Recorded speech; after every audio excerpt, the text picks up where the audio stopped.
And with that, the Walker Duehr experience has come to an end.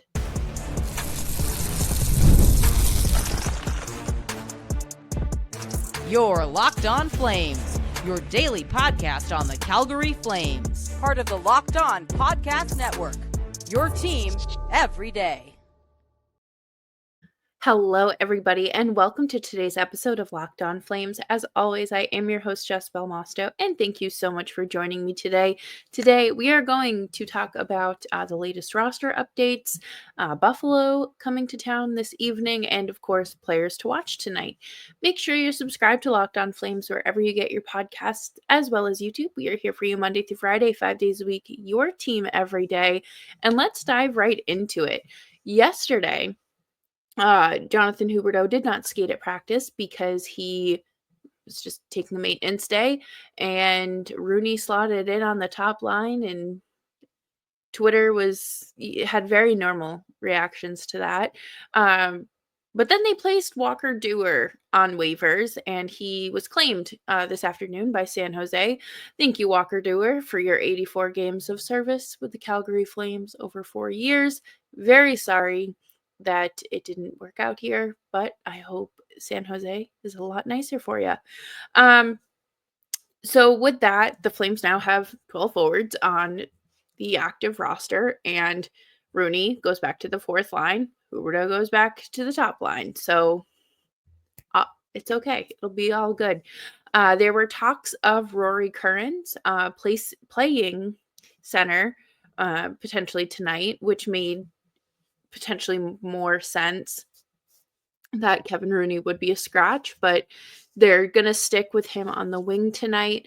But with Duehr being placed on waivers and no longer on the team, it looks and sounds as if Kerins has earned his spot officially. And, hard work pays off, and we're going to talk more about him later in the episode because I'm fascinated by this, and he is a great example of why you might not want to rush development or just toss over a roster spot because there's one available. But I think that Kerins down the middle makes the most sense, right? Because the Flames are in desperate need of a young center. Doesn't have a right shot, but that's fine. As long as you can win faceoffs, that's fine. I am not going to complain at this point. I was hoping to find his faceoff stats, but I couldn't find any for his AHL games, and I looked on a few different websites, so I'm not sure if they just don't track that or the information just isn't available to the public. But with any opportunity you have for any roster player coming in, you need to exercise all of your options. And we've talked about this a lot because the Flames are at a point right now where you have the opportunity and option to, lose a few games. I know they don't want to. I know that their goal is to make the playoffs, but from my point of view, it makes the most sense to work with what you have and try new things out. Kind of like last season after the deadline, where they were very much out of the playoff picture and a bunch of departures happened. So now they had some room for shuffling around. And, Connor Zary hadn't played center since juniors, and he finally got a shot at it when the everything kind of died down and settled down, the dust settled. But that worked out and has worked out for him. So it makes sense to put a guy who can play center at center. And even if he's available as a winger, you know that you are in desperate need of center depth. And you have to work with what you got because, like we have talked about, you are collecting these draft picks, these prospects, and draft capital, but you can't just throw them around. These are not things that should just be handed out like candy or like coupons at McDonald's, things like that. Like, you have to know when to use them. And I am kind of worried that the Flames may get ahead of themselves, and I don't want to say waste because we don't know, but Dylan Cozens has come up time and time again. It just does not make sense to give them up for a what if. Dylan Cozens, obviously, we'll see tonight against the Sabres, but are you sure you want to give up what the magic beans, bag of magic beans for a player that, you know, hasn't lived up to his contract and has struggled, and you don't know why that is. Could it be a Mangiapane situation where you got the best out of him one year and that was that? It was a complete outlier. Um, I just don't see this in the Flames cards right now. I want them to work with what they have in-house unless something realistic falls into their lap. Because, like I said, it doesn't make sense to waste your coveted draft picks and prospects that you haven't even given a shot um, for a player. And I know the plan is to hopefully make the playoffs, and there's supposedly parallels between the Avalanche, the 2022 team that Kadri was on, and this team. And I guess, like, I'm personally having a hard time seeing what the parallels are because that team was stacked with elite talent. The Flames are missing those pieces, and they both located near the Rocky Mountains. That is the best I've got for you.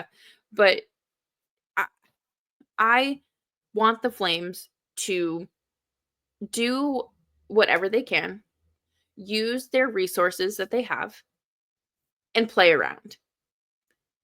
It's like when you I just think of like math problems, right? Like, for probability, how many combinations can you make? What is the best chance of something happening? You don't know until you try it. And not just once, but maybe a couple times. So we're just going to have to see, because I am a little bit concerned. Rumor has it that the Flames have been offered a 5th-round draft pick for Dan Vladar. So does that mean that Devin Cooley could potentially be the Flames' backup when he's back from injury? I don't know. That is a developing story we will have to keep a very close eye on here at Locked On Flames, and we will be right back after this.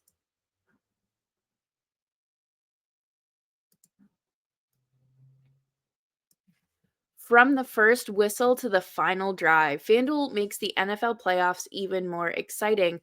Right now, new customers can bet $5 and get $300 in bonus bets if you win your first $5 bet. That's $300 to keep the action going. The FanDuel app is super easy to navigate, and there's a variety of bets, and you can put your parlays together or just place one simple bet. I know that tonight I will likely be placing a Matt Coronado anytime goal bet because it's easy money. Plus, when you win, you get paid instantly, and there's no waiting around for your winnings. Just visit fanduel.com to join today and get started with $300 in bonus bets. That's fanduel.com. Make this playoff season unforgettable with FanDuel, an official sportsbook partner of the NFL.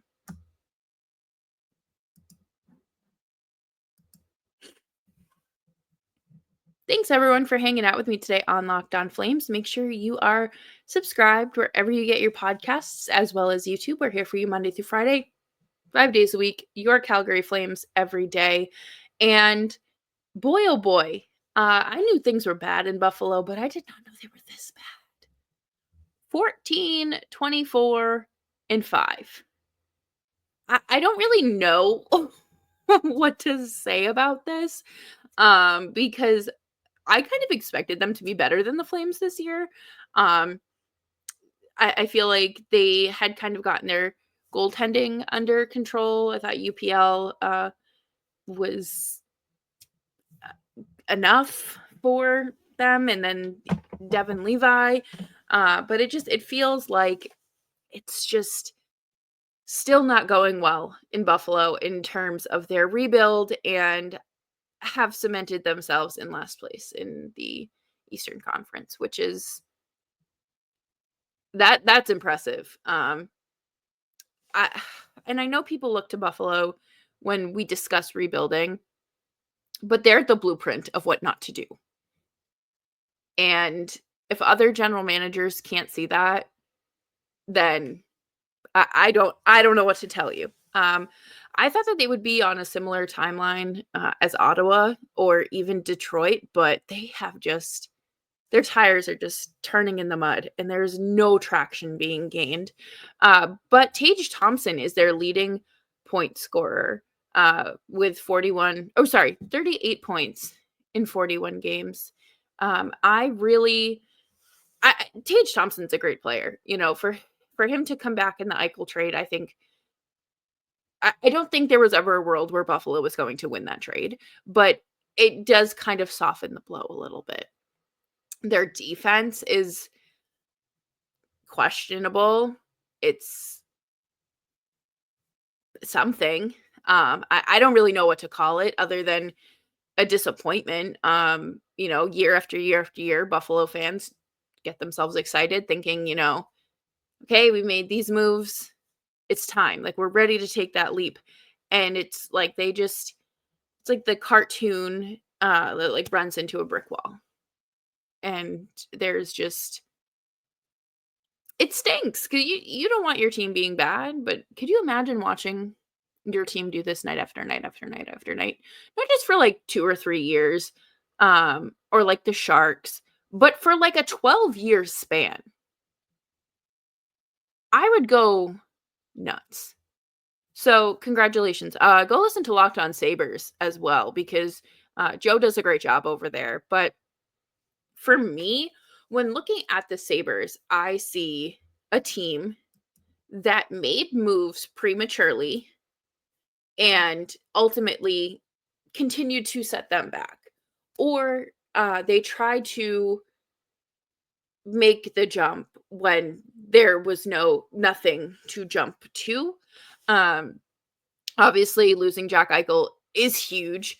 Linus Ullmark, he did struggle in Buffalo, but he has thrived in his other teams.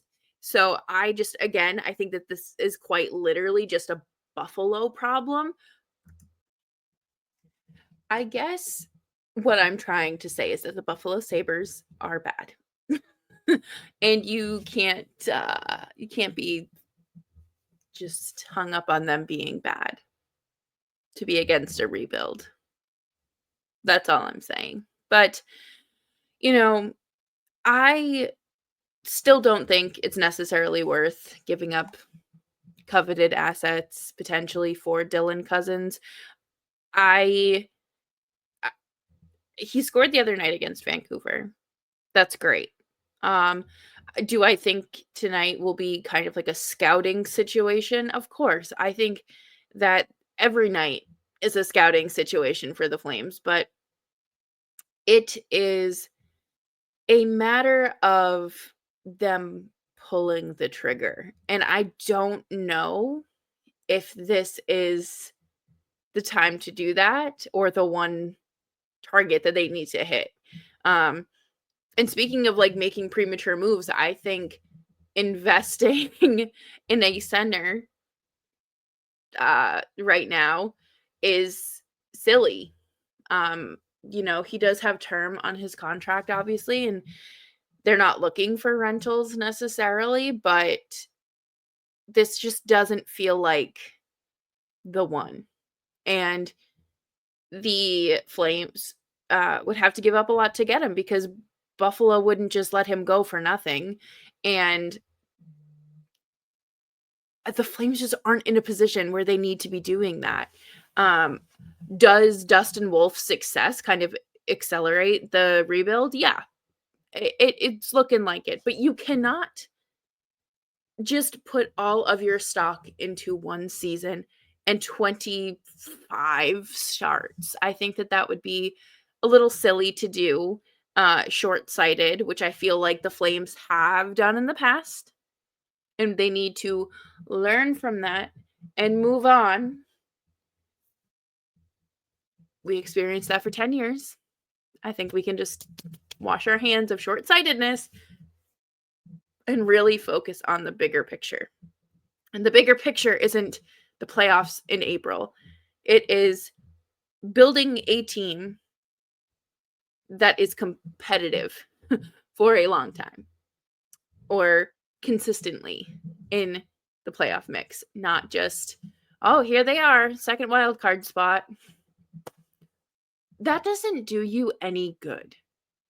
And in order to get better, you have to make sacrifices. And personally, I thought this season was going to be full of sacrifices. I did not think that the Flames were going to be in a playoff spot.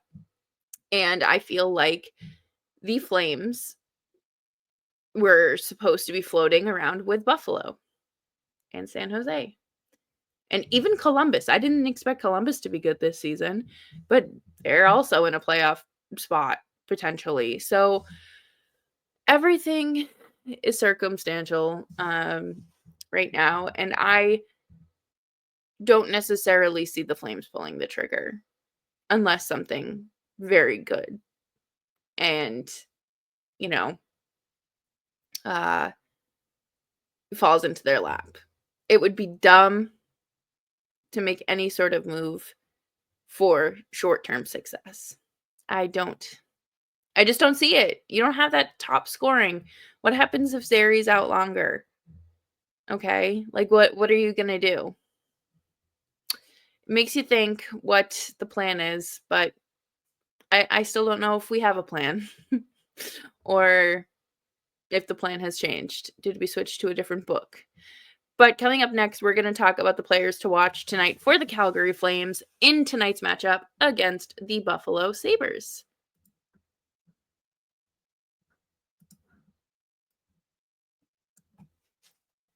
In sports, having a winning strategy is everything.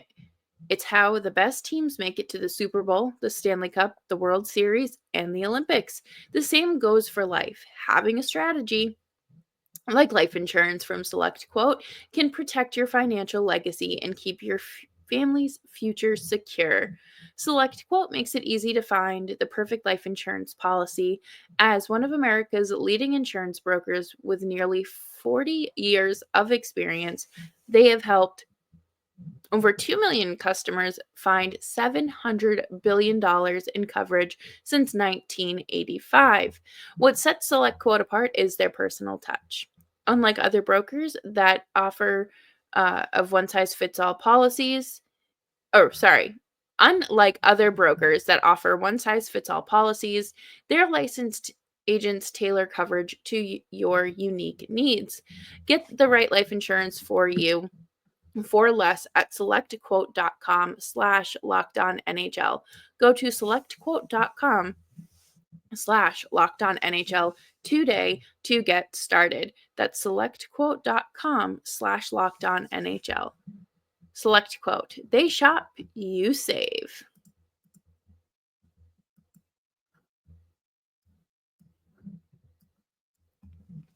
Thanks everyone for hanging out with me today on Locked On Flames. And make sure you are following me on Blue Sky at Jess Belmosto. My prediction for tonight is that the Flames win 3-2. I think it's going to be a close game. I think this is just going to be a matter of the Flames just taking advantage of a team that's been on the West Coast road trip.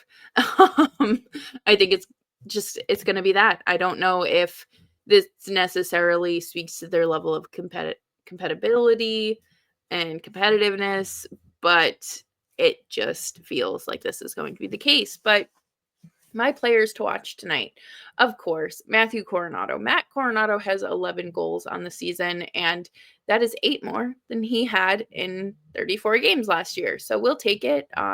He is developing at the speed of sound. He is going crazy, and it's so fun to watch because he has improved on those biggest weaknesses like his skating or confidence to shoot. So seeing that this early on in his career is great, and I really think that it's going to be something the Flames have to look forward to, and hopefully for a long time. My next player would, of course, be Rory Kerins.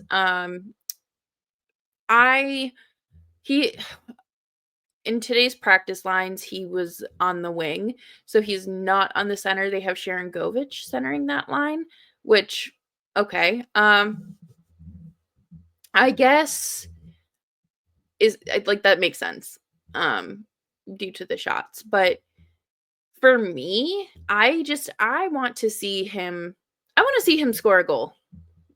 I think that's really what you should be looking for tonight. I feel like he is on the cusp of that. He has had a few games under his belt, and we know that it's there. I think that he has adjusted well and pretty quickly.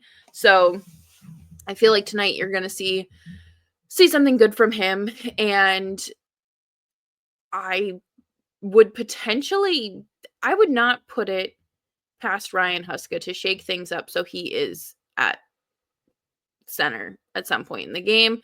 And if he takes some faceoffs, I wouldn't be shocked. I think that there's certainly a possibility that happens because we know that sometimes, depending on the night, Huska will just throw the lines in the blender mid-game and say, there you go, switch up the penalty kill.